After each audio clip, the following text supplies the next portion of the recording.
അപ്പോസ്തലൻ എഴുതിയ രക്ഷാസുവിശേഷം 4-ാം അധ്യായം 12 മുതൽ 25 വരെയുള്ളതായ തിരുവചനങ്ങൾ. 1-ാം സുവിശേഷം രചയിതാവ് എന്ന വലിയ ഒരു അനുഗ്രഹം നൽകി ദൈവത്തിൻ്റെ പരിശുദ്ധാത്മാവ് മത്തായി അപ്പോസ്തലനെ അനുഗ്രഹിക്കുകയും യഹൂദ സമൂഹത്തോട് നിങ്ങൾ പ്രതീക്ഷിക്കുന്ന രക്ഷിതാവ് വരുവാനിരിക്കുന്ന മശിഹ എന്ന പ്രവാചകൻ മുഖാന്തരവും ദൈവം നേരിട്ട് വാഗ്ദത്തം നൽകി ദൈവപുത്രൻ ഇത് തന്നെയെന്ന് തൻ്റെ സുവിശേഷത്തിലൂടെ യഹൂദന്മാർക്ക് മാത്രമല്ല നമുക്കെല്ലാവർക്കും ബോധ്യപ്പെടുത്തുവാൻ ബാധ്യസ്ഥതയോടുകൂടി ഉത്തരവാദിത്വത്തോടുകൂടി പരിശുദ്ധാത്മാവ് നിറവിൽ അപ്പോസ്തലൻ ഈ സുവിശേഷം എഴുതിയിരിക്കുന്നു. ഇവിടെ 4-ാം അധ്യായം 12 മുതൽ 25 വരെയുള്ളതായ ഭാഗങ്ങൾ വളരെ പ്രാധാന്യമുള്ള ഒന്ന് തന്നെയാണ്. ആദ്യമായി കർത്താവ് തൻ്റെ പരിശുശ്രൂഷ ആരംഭിക്കുന്നു. A shift from the private and the personal phase to the public ministry of Jesus Christ, the ministry of Galilee. കർത്താവ് തൻ്റെ പരസ്യ ശുശ്രൂഷ ഇവിടെ ആരംഭിക്കുകയാണ്. സ്വർഗരാജ്യം സമീപസ്ഥമായിരിക്കുന്നു, മാനസാന്തരപ്പെടുവീൻ എന്ന മോർ യോഹന്നാൻ മാബ്ദോനോയുടെ ശബ്ദം കാരാഗൃഹത്തിൽ ബന്ധിപ്പിക്കപ്പെടുന്നു. കർത്താവിൻ്റെ പരസ്യ ശുശ്രൂഷ ആരംഭിക്കുകയാണ് ഇവിടെ.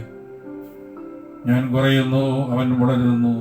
ഒരുവൻ കുറയുകയും യഥാർത്ഥ ജീവന്റെ നായകൻ രംഗപ്രവേശനം ചെയ്യുകയും അവൻ വളരുകയും ചെയ്യുന്നു. കർത്താവ് ഒരു പുതിയ പഠിപ്പിക്കലുമായി കടന്നു വരികയാണ്. New teaching, preaching and healing. Teaching പഠിപ്പിക്കലിലൂടെ മനുഷ്യ മനസ്സിനെ നവീകരിക്കുന്നു, ശുദ്ധീകരിക്കുന്നു, പ്രകാശിപ്പിക്കുന്നു. പ്രസംഗങ്ങളിലൂടെ, പ്രബോധനങ്ങളിലൂടെ മനുഷ്യാത്മാവിനെ ദൈവത്തിങ്കിലേക്ക് ബന്ധിപ്പിച്ചു നിർത്തുന്നു. ഹീലിംഗിലൂടെ രോഗസൗഖ്യം നൽകുന്നു, ശരീരത്തെ സുഖപ്പെടുത്തുന്നു.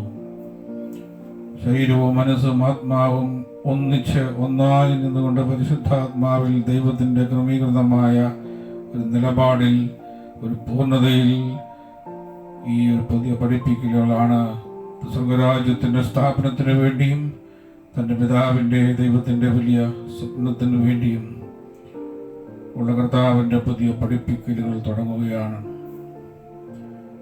അതുപോലെ തന്നെ ശിഷ്യത്വത്തിലേക്കുള്ളതായ ഒരു ആഹ്വാനം, ഒരു ക്ഷണനം, ഒരു തിരഞ്ഞെടുപ്പും, കോൾ ഫോർ ദി ഡിസൈപ്പിൾഷിപ്പ്, ഇതും നമുക്ക് ഈ ഭാഗങ്ങളിൽ കാണാൻ സാധിക്കുന്നു.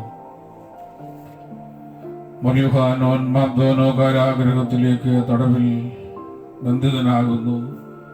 യേശു തൻ്റെ പരസ്യ ശുശ്രൂഷ ആരംഭിക്കുകയാണ്.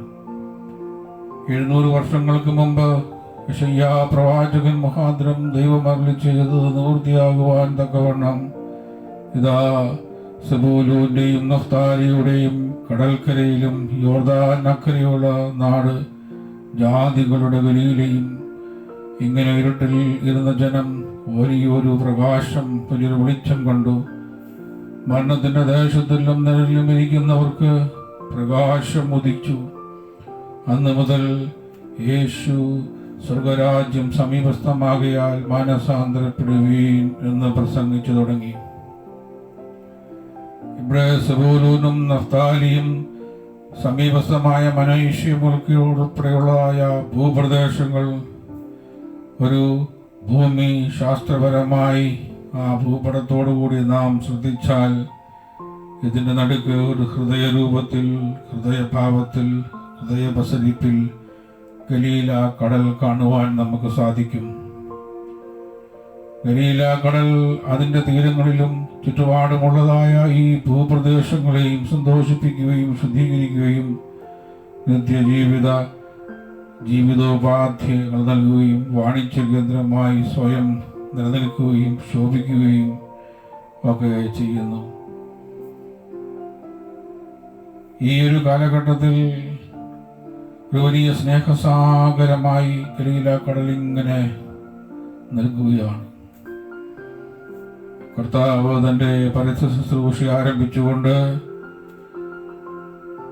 സബലൂന്റെയും നഫ്തൂലിയും കഫർനവും പ്രദേശങ്ങളിൽ ഈ അന്ധകാരത്തിലിരിക്കുന്നതായ വലിയൊരു സമൂഹത്തിൻ്റെ മധ്യേ യഥാർത്ഥ സ്നേഹസാഗരമായി വെളിച്ചമായി പ്രകാശമായി കടന്നു വരികയാണ്.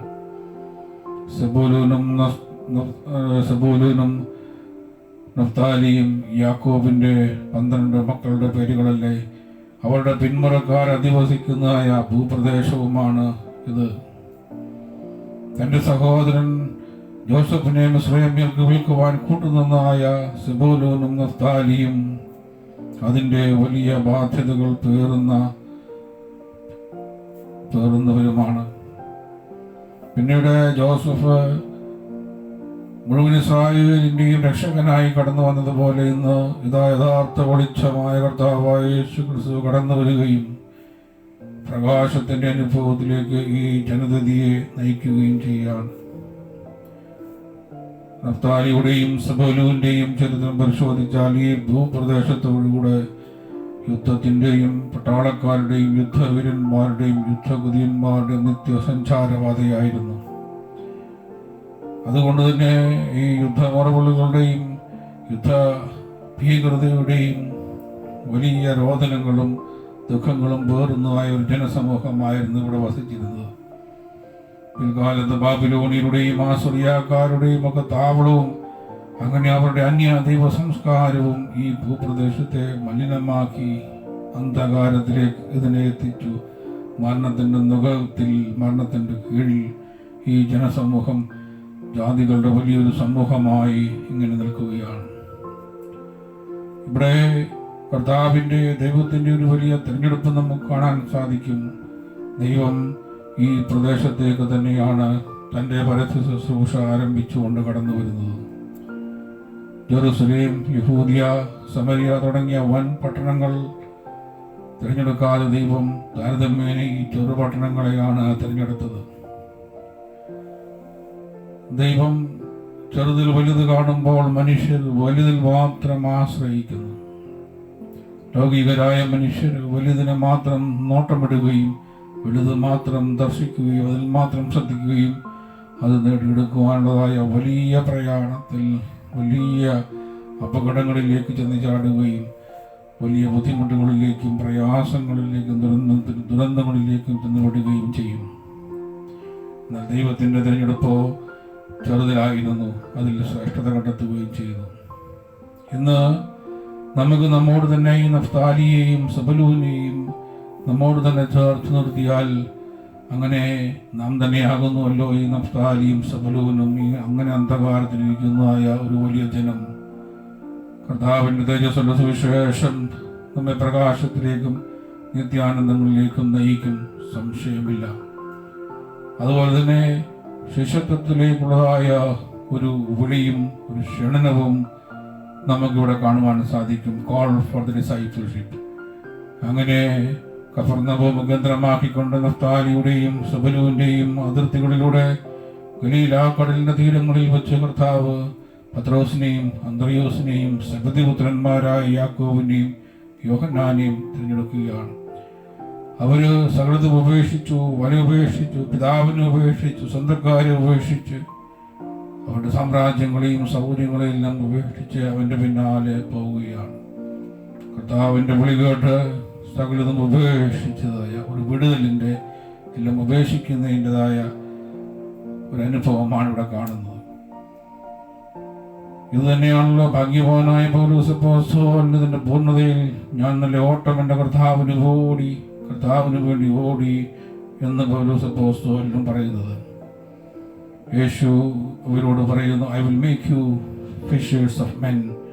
ഞാൻ നിങ്ങളെ മനുഷ്യരെ പിടിക്കുന്നവരാക്കി മാറ്റും. Fishers of men. ഇവിടെ ഈ മീൻപിടുത്തക്കാരെ മനുഷ്യരെ പിടിക്കുന്നവരാക്കി രൂപാന്തരപ്പെടുത്തുകയാണ്. മീനുകളെ നമുക്ക് നമ്മോട് ഉപമിക്കാം. പിന്നീട് പുതിയ നിയമത്തിലേക്ക് വരുമ്പോൾ മനുഷ്യരെ ആടുകളായി, കുഞ്ഞാടുകളായിട്ടാണ് കാണുന്നത്. മീനുകളിൽ നിന്നും കുഞ്ഞാട്ടത്വത്തിലേക്ക് രൂപാന്തരപ്പെടുന്നത് പോലെ മീൻപിടുത്തക്കാരിൽ നിന്നും മനുഷ്യരെ പിടിക്കുന്ന മഹാസുവിശേഷകരാക്കി രൂപാന്തരപ്പെടുത്തുന്നതായ ഒരു വലിയ കോൾ ഫോർ ഡിസൈപ്പിൾഷിപ്പാണ് നാം ഇവിടെ കാണുന്നത്. ഈ വിളി ശിഷ്യത്വത്തിലേക്കുള്ളതായ വിളി നമുക്ക് നമ്മുടെ അടുത്തേക്കും കർത്താവിൻ്റെ വിളി കടന്നു വരുന്നുണ്ട്. നാം കേൾക്കുന്നുണ്ടോ? Our Lord is a moving God. Our Lord is a teaching God. Our God is a healing God. Our God is a preaching God, healing God. നമ്മുടെ ദൈവം സഞ്ചരിക്കുന്ന ദൈവമാണ്, പഠിപ്പിക്കുന്ന ദൈവമാണ്, പ്രബോധിപ്പിക്കുന്ന ദൈവമാണ്, രോഗശാന്തി നൽകുന്നതായ ഒരു ദൈവമാണ്. നമ്മുടെ ദൈവം സഹായിക്കുന്ന ഒരു ദൈവമാണ്. അകരുണ്യവാനായ ദൈവത്തിൻ്റെ വലിയ ചിറകുകളുടെ കരുണയുടെ കീഴിലാകുന്നു തലമുറകളായി നാം നിൽക്കുന്നത്. കർത്താവിൻ്റെ ശിഷ്യത്വത്തിലേക്കുള്ളതായ വിളി, വലിയ സ്നേഹസാഗരത്തിലേക്ക് വന്ന് ചേരുവാനുള്ളതായ ഈ വലിയ ഉത്തരവാദിത്വം നമുക്കുണ്ട്. കർത്താവായ യേശു ക്രിസ്തുവിൻ്റെ ആ വലിയ സമാധാനം നമ്മെ സന്തോഷത്തിലേക്ക്